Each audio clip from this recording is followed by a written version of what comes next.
I've been gaming my whole life, and I've noticed something weird. The players who rage the hardest quit the fastest.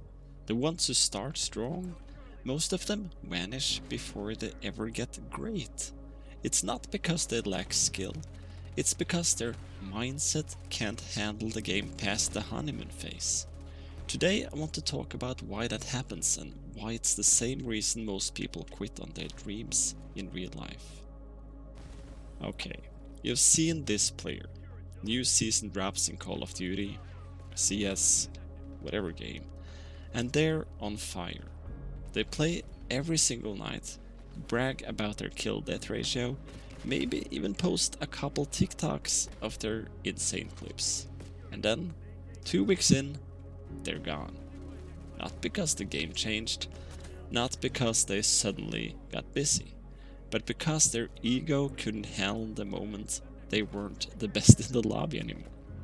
Here's how it works, guys. The start of a game, or anything new, feels incredible. The progress is fast, every match feels like you're improving. You go from clueless to competent in days, sometimes just hours. But then the curve flattens. Now the people you're up against aren't clueless. They know the maps, they know the angles.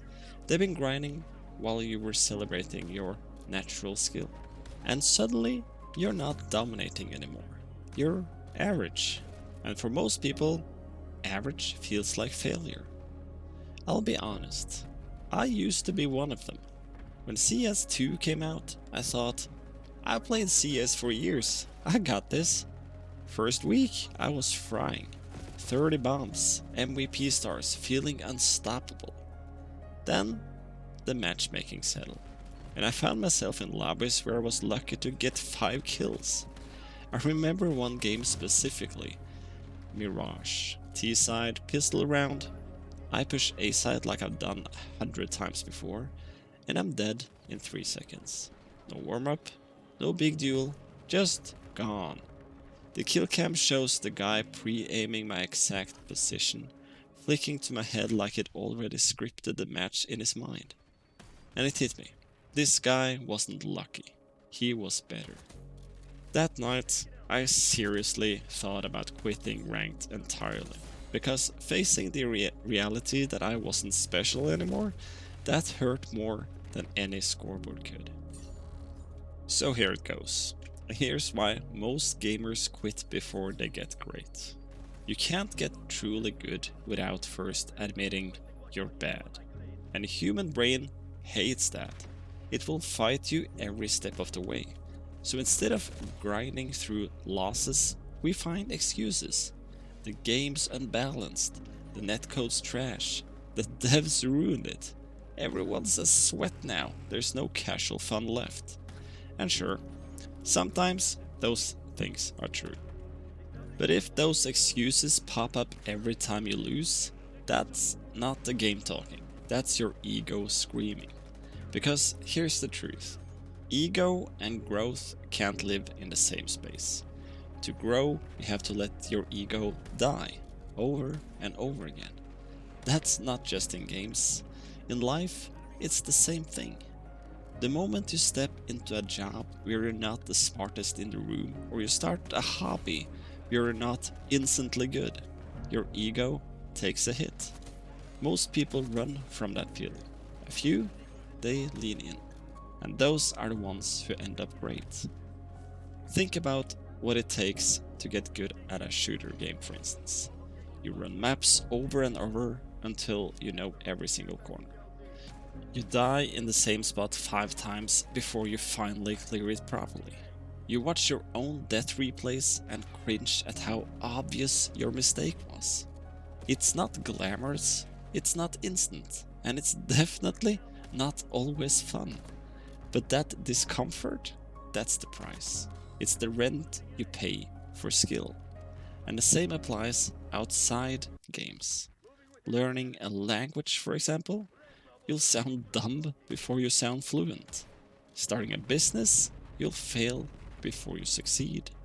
Working out, you'll be sore before you're strong. If you're not willing to feel that discomfort, you're not willing to own the skill you say you want. And then we have patience. Black Ops taught me this better than anything. When you prestige, you lose everything. All the guns, all the attachments, all the shiny toys you work for. The first time I did it, I thought, I'm never doing this again. Too much work. But the second time, I realized something. Starting from scratch was the best training I could get. It forced me to master the basics all over again. It made me adapt faster because I couldn't rely on my crutches. And here's the thing. In life, you will prestige whether you want to or not. You'll move cities, you'll change careers, you'll lose people, and every time you will start at level 1 with whatever's next. If you treat that like a curse, you will stall out. If you treat it like prestige mode, you will level faster than you ever thought you could. Most gamers quit before they get great because they confuse protecting their ego with protecting their happiness. But real happiness in games and in life comes from mastery.